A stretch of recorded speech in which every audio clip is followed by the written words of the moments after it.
Hey guys, welcome back to the channel. This time we're going to talk about the Star Wars sequel that never was. Alan Dean Foster, in 1978, was the author of Splinter of the Mind's Eye, the first Star Wars novel, and it served as a pseudo sequel to 1977's A New Hope. And one could argue that the story of why this novel was created is a bit more interesting than the story itself. George Lucas at the time had no idea whether A New Hope would be the massive commercial and box office success that it was, and he knew that he may not be able to foresee his vision of creating the original Star Wars trilogy.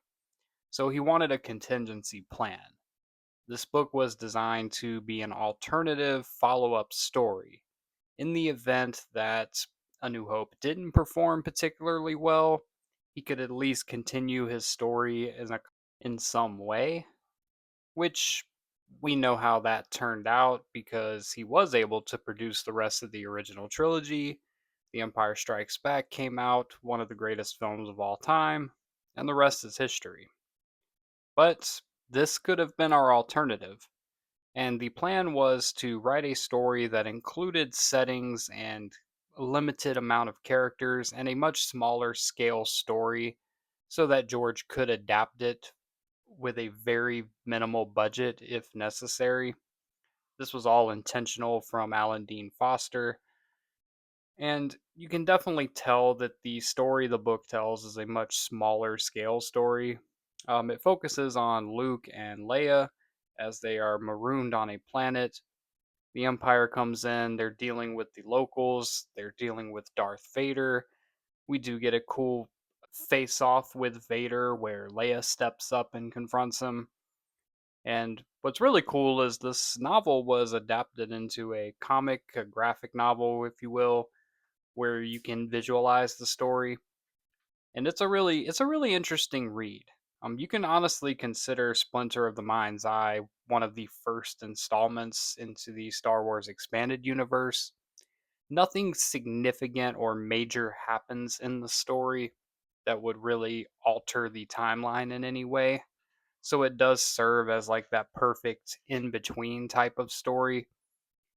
Like you can honestly picture the story happening between episodes 4 and 5, although there's a couple of things in there that I'll touch on that I feel like could have ruined some of the suspense later on, such as Darth Vader facing against Leia.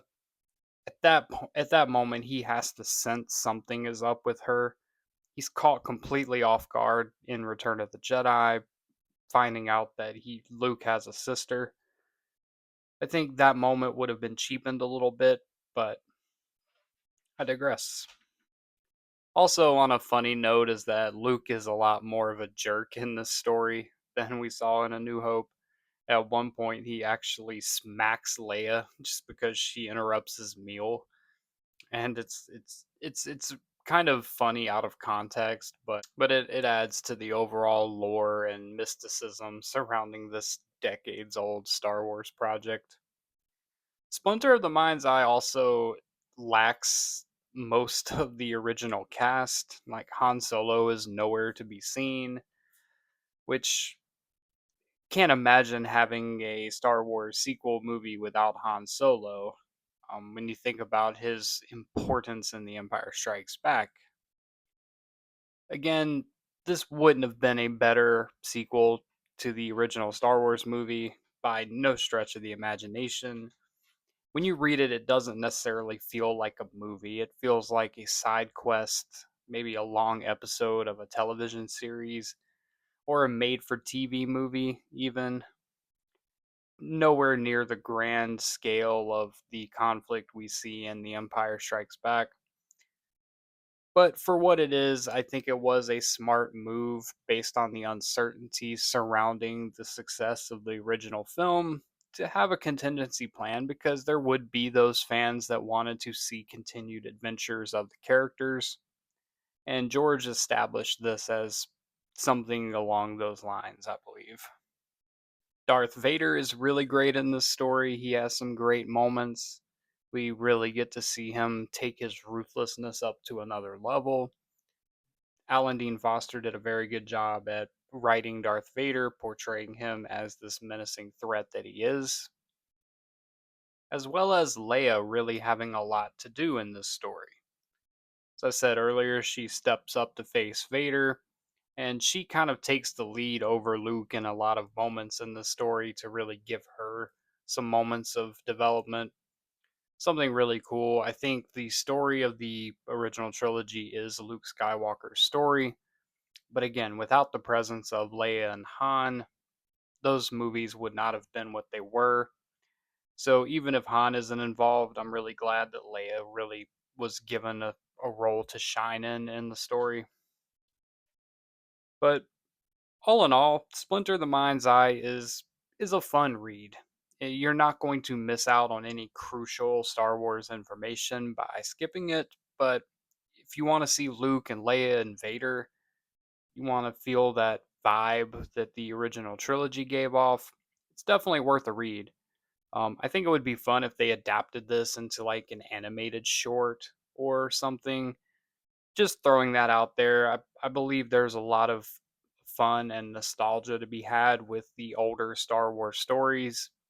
These authors and people that contributed to George Lucas's vision really had something to bring to the table, and I don't want their legacy to be forgotten. So I really hope they consider going back and adapting some of the things, just make it a little non-canon or side quest, however you want to frame it. But I think there's a lot of potential there. And this story, while not one of the most exciting or interesting novels that Star Wars has to offer, it does serve as an important piece of history in the lore of the Star Wars franchise and how it has gotten to where it is today.